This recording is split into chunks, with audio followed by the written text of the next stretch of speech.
Hello there, it's just gone midday here in Moscow. You're watching RT International. Now, the search engine giant Google is again being accused of favouritism towards US presidential hopeful Hillary Clinton, and in particular hiding growing concerns about her health. With more on this, here's RT's Caleb Moppet. Ever since this video emerged, questions about Clinton's health have been raised across the United States. Some have said it's like a mini seizure. What does it look like to you? It looks to me, I'm also concerned about this concussion she had in 2012. It could be a post-concussion syndrome. You know, your balance is off, you're dizzy all the time, your memory is off, you're not thinking clearly. The picture that you showed as she's going up the stairs speaks a million words. So is she really fatigued? Is she dehydrated? This has become one of their themes. Here, you take my pulse while I'm talking to you. Okay.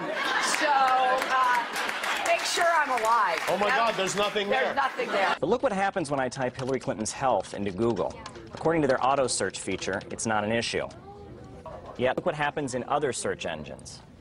Now, we asked Google why this was, and they told us that their auto search feature is specifically edited to avoid disparaging and offensive content. It wasn't exactly clear what's considered disparaging or offensive about Hillary Clinton's health, though it is interesting to note that Eric Schmidt, one of the former CEOs of Google and a top stockholder in the corporation, is also a prominent supporter of Hillary Clinton's campaign. Secretary Clinton, welcome back to Google. It's great to be here, Eric. Thank you.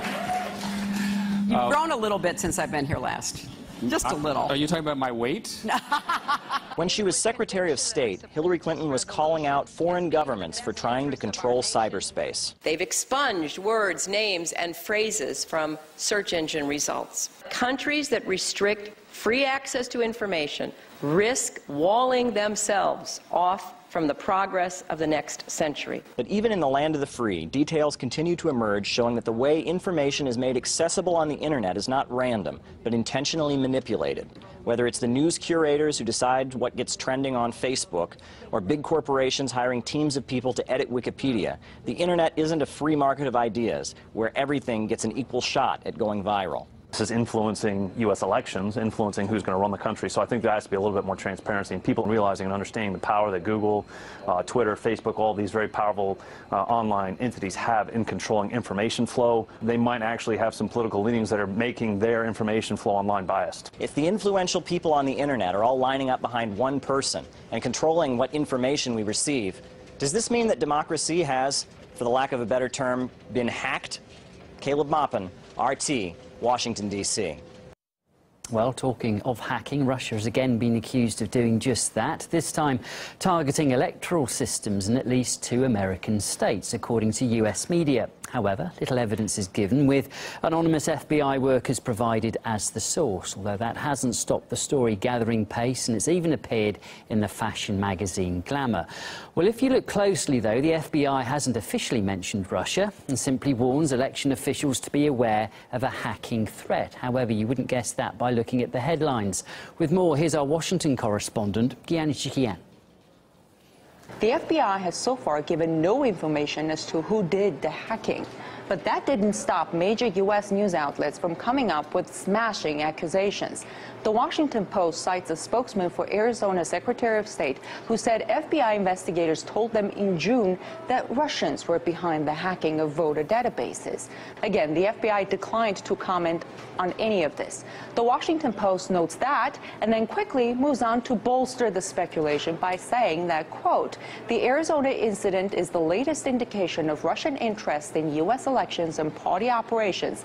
Other outlets have written in a similar vein, accusing Russian hackers of stealing 200,000 voter records in the state of Illinois.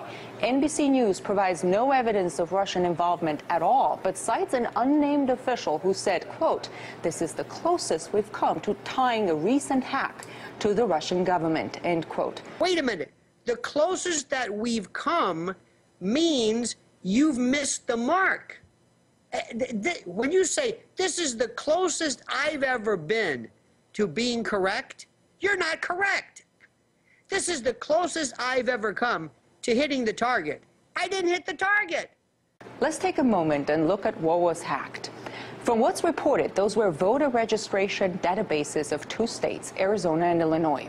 Voter records are apparently so secret that a number of other states, including crucial swing states, put them out there for everyone to see. That's right. In the swing states of Ohio and Colorado, voter databases are accessible to everyone. All you need to do is go to ohiovoters.info or coloradovoters.info to find information on all registered voters in those states, including their addresses and voter ID numbers.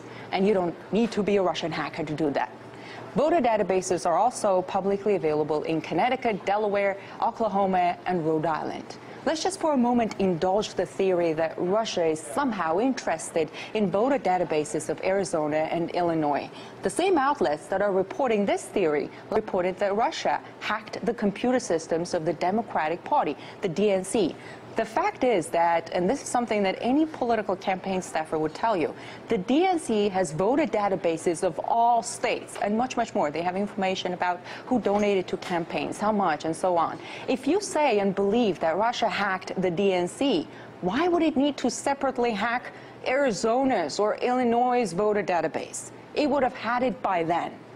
The disregard for evidence that some major news outlets showed in their reporting on theories about Russian hacks led to a situation where their theories now seem to be contradicting each other. In Washington, I'm Ganesh Chekyan, RT. Look at other news, and Apple has announced that it will appeal the European Commission's ruling that the company owes 13 billion euros in backdated taxes, and now the UK has opened the door for Apple to invest its business in post-Brexit Britain. For more on this, we're joined by RT's Laura Smith, who's covering the story for us in London. Good morning to you, Laura. I suppose some would argue it's good opportunism by the UK, this. Yes, absolutely. And I mean, there certainly has been an angry reaction from Apple to the EU Commission's ruling. And you can understand why. You know, they thought that they had struck a beneficial tax deal with the Irish government. And now the European Commission steps in and says that it's illegal to the tune of 13 billion euros. Tim Cook, the chief executive of Apple, has accused the EU of trying to rewrite history. He says that the ruling could have a profound and harmful effect on investment and job creation in Europe. And it's also left a bad taste in the mouth of the US government.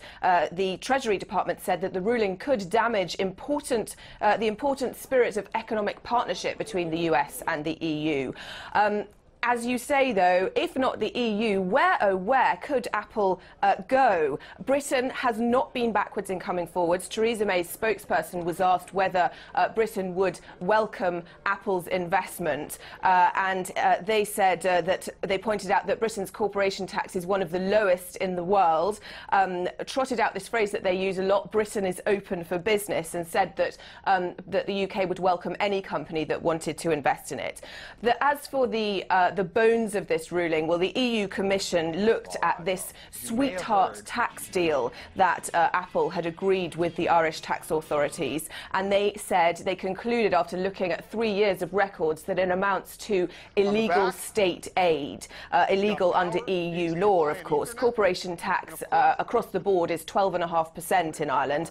Apple was paying just 0.005% in 2014, so that equates to £50 for every £1 million in profit. This whole row, though, of course, is music to the ears of those who advocated Britain leaving the EU. After Brexit, Britain will, on paper, be able to create its own financial environment, distinguish itself as an investment destination, make its own rules, cut its own tax deals, in theory. And Theresa May's comments suggest that she sees the opportunity in providing essentially a haven for companies who've fallen out of love with EU regulations. OK, thanks, Laura. That was RT's Laura Smith there from London. Thank you.